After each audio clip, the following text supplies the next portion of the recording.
7.2 example number 1 find the centroid या centre of gravity of a plane lamina in the form of a quadrant of an ellipse. That means हमें एक ellipse लेना है, ellipse के किसी एक quadrant की सेंटर ऑफ ग्रेविटी निकालनी है। जैसे इलिप्स हमें पता है ओवल शेप में इस तरह से होता है, हमें एक क्वाड्रेंट की बात करनी है। हमने इसके लिए फर्स्ट क्वाड्रेंट ले लिया, फर्स्ट क्वाड्रेंट इतना हुआ हमारे पास, उसमें हमने एक स्ट्रिप ले ली पी क्यू स्ट्रिप की थिकनेस ले ली हमने डेल्टा एक्स, और क्यू पॉइंट ले लिया इसके कोऑर्डिनेट एक्स वाई, मतलब कि एक्स एक्सिस के लोग ये डिस्टेंस एक्स है और ये डिस्टेंस हमारा वाई है। इलिप्स की इक्वेशन हमारी क्या होती है, x square by a square plus y square by b square equal to 1।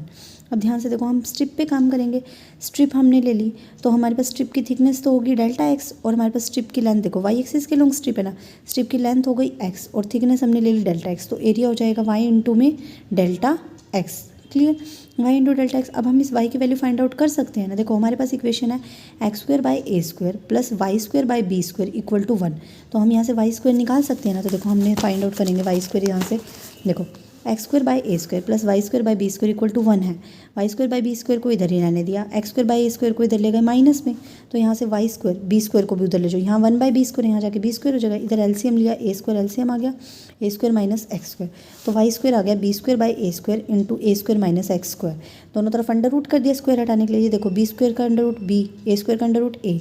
A square minus x square का under root b square minus x square under root, तो y की value ये आ गई। हम इसको यहाँ पुट कर देंगे b by a under root a square minus x square delta x as it is, तो एरिया आ गया। हमें पता हम अगर एरिया की फॉर्म में है तो हम क्या लेके चलेंगे, मास पर यूनिट एरिया हमने एक्स ले लिया, मास पर यूनिट एरिया एम ले लिया, तो इतने इस पूरे का एरिया का मास कितना हो जाएगा, इसको एम से मल्टीप्लाई कर देंगे, तो ये हो गया इसका मास। अब हम अपनी centre of gravity find out करेंगे। देखो जो ये पी क्यू स्ट्रिप है इसके सेंटर ऑफ ग्रेविटी इसके मिड पॉइंट पे एग्जिस्ट करेगी ना, तो मिड पॉइंट के कोऑर्डिनेट देखो एक्स एक्सिस पे तो कोई इफेक्ट नहीं पड़ेगा, यहाँ तक तो एक्स ही रहेगा। मिड पॉइंट में वाई एक्सिस का ये पूरा वाई एक्सिस है, मिड पॉइंट क्या हो जाएगा वाई बाई 2,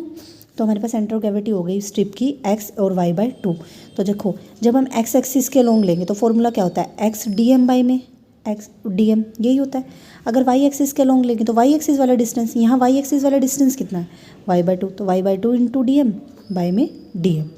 क्लियर सभी स्टूडेंट्स को। तो देखो पहले हम एक्स एक्सिस के लॉन्ग लेते हैं, तो एक्स एक्सिस के लॉन्ग हमने लिया एक्स डी एम बाई में डी एम इंटीग्रेशन। देखो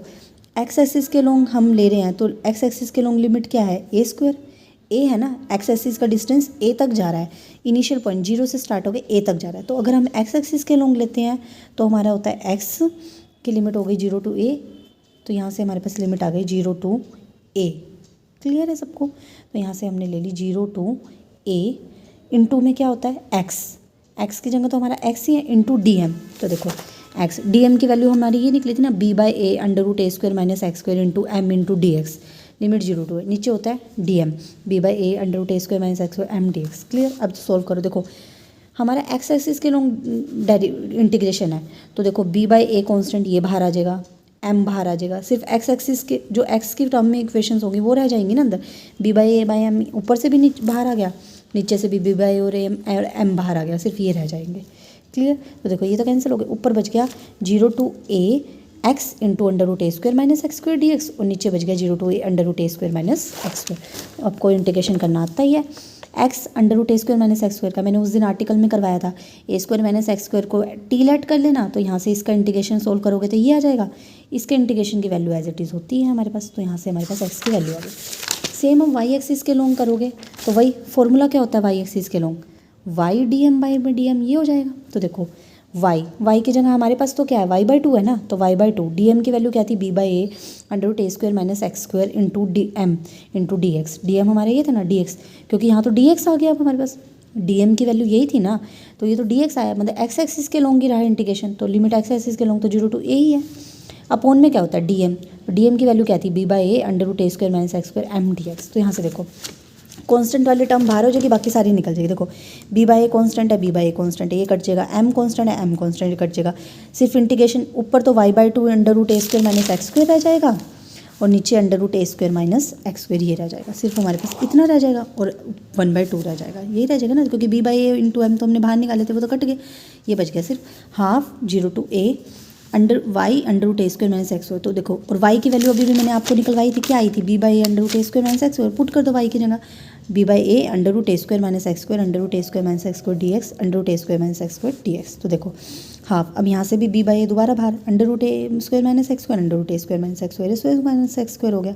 पॉन में under root a square minus x square. तो देखो इसका इंटीग्रेशन आप सोल्व कर ही सकते हो। इसका इंटीग्रेशन कैसे सॉल्व करेंगे, ऐसे ही इसके इंटीग्रेशन की सीधी सीधी वैल्यू होती है ना, ए स्क्वायर माइनस एक्स स्क्वायर का जो इंटीग्रेशन है वो कैसे होएगा, देखो ए स्क्वायर का इंटीग्रेशन, ये देखो ये ए स्क्वायर के साथ भी डी एक्स है